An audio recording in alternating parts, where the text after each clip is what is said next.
They said this would be one of the most beautiful hikes in the world. They also forgot to mention the freezing winds, river crossings, and the constant smell of sulfur. I'm about to spend 6 days hiking solo across Iceland's Highlands. 75 kilometers through volcanic deserts, glacier rivers, and weather that can change in the minutes. This is day 1 of my solo trek on Iceland's Laugavegur trail. 6 days, 2 trails, 0 guarantees. I have no idea what's waiting out there, but there's only one way to find out.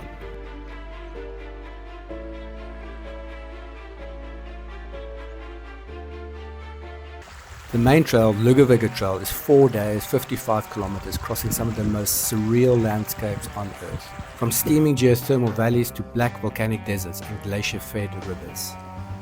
Which sounds amazing, right? Until you realize beautiful also comes with freezing winds, river crossings up to your thighs, and the occasional "is this an active volcano" moment.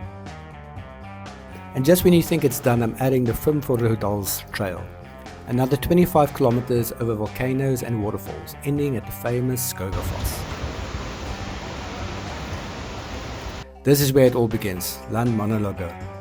I spent a day here exploring hot springs, lava fields and rainbow mountains. There's a whole video on what you can see here, but today the real journey starts. Day 1 is a 12-kilometer hike from Landmannalaugar to Hrafntinnusker Hut, climbing steadily into the Highlands. The weather forecast promised wind and rain later, so I'm starting early. While the skies are still blue, my socks are still dry and my optimism hasn't frozen solid.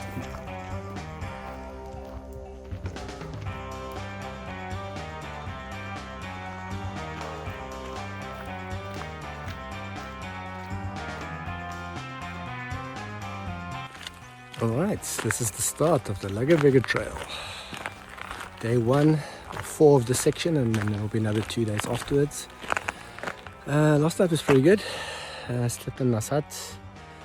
Even played some board games with some people that I met on a group, so quite fun. This morning is blue skies, beautiful weather. Couldn't ask for anything better, so yeah, looking forward to see what the day has to offer. So yeah, let's do this. It's just after 7 a.m. and I'm finally on the trail. The sun's out, the skies are clear, and for now, Iceland is pretending to be friendly. The first few kilometers are pure magic. Volcanic sand crunches under your boots, rainbow-colored mountains rise around you, steam drifts lazily in the distance. It's calm, quiet, and almost peaceful. And then there's the smell. Let's just say if you ever wondered what 1,000 boiled eggs smell like, this is your chance. It's all coming from geothermal vents scattered across the valley, and while it's not exactly pleasant, it somehow makes this place feel even more otherworldly. Like you've landed on a living, breathing planet. I had to keep stopping, not because the trail was hard yet, but because every turn revealed just another insane view. Mountains painted in reds, yellows and greens. Patches of snow clinging stubbornly to black volcanic slopes. Everywhere you look, the landscape feels like it was designed to mess with your sense of scale. This is what I came for, and we're only just getting started.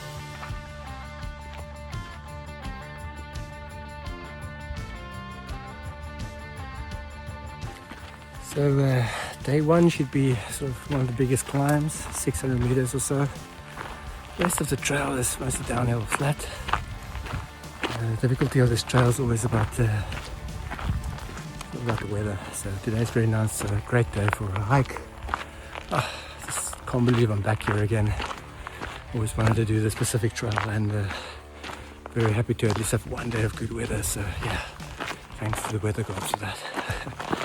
See what the rest of the trail has in store, but I'm a very, very happy man right now. So yeah, I'll hike about 10 kilometers today, about 650 meters of gain, and see that the next out of Hrafntinnusker. I'll put the name here, I can't remember the name. But yeah, it's going to be a bit windy up there, I think. But look at these views.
After the first few kilometers of relatively easy walking, the trail starts to climb, and this is where the things get interesting.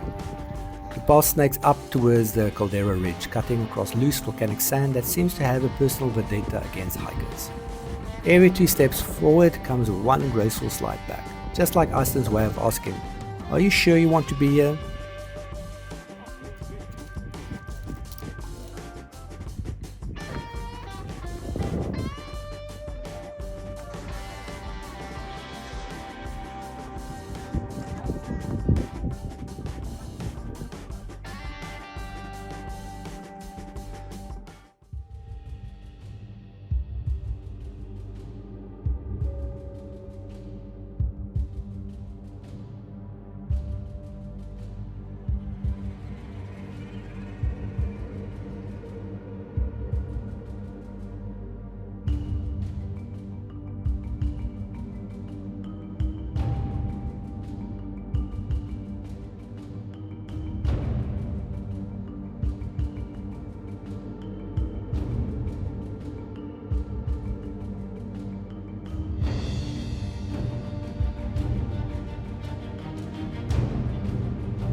The higher I climbed, the more the wind picked up. That calm sunny morning, gone. Now it's icy gusts straight to the face and temperatures dropping fast. Gloves on, jacket zipped, hood up, welcome to the Highlands. But honestly, every time I thought about complaining, I'd look up and the views would just wreck me. We've got steaming vents below, rainbow mountains stretching into the distance, and patches of snow hanging on like they were clinging to life itself. It feels otherworldly, like hiking on a planet that hasn't quite finished forming yet.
By now the wind was howling, my fingers were numb, and honestly I needed a win.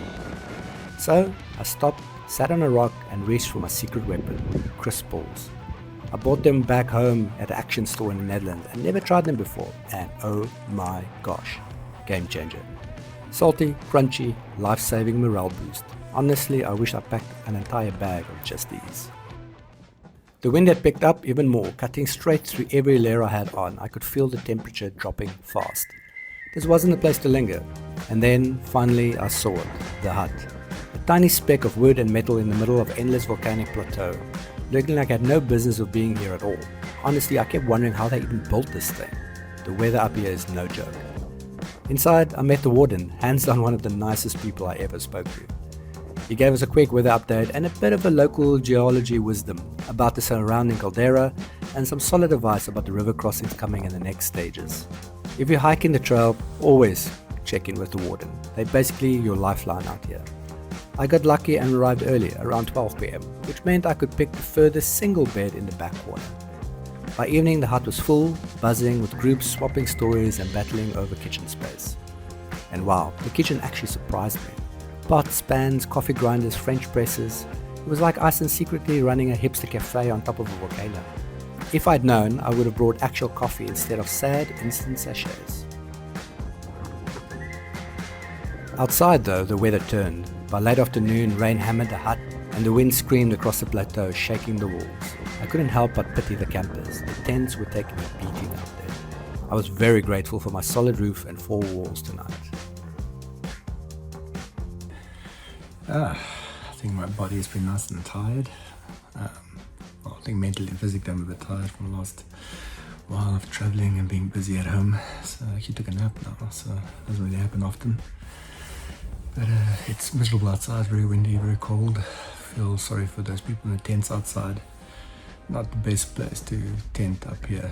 It's typically always windy here apparently, so tough one. As the storm rolled in, I settled into the warm kitchen, made some lunch, chatted with a few fellow hikers and spent the rest of the afternoon reading while the wind howled outside. By dinner, everyone had crowded in. The warden returned with the next day's forecast, and let's just say day 2 isn't looking very friendly. But that's a problem for tomorrow.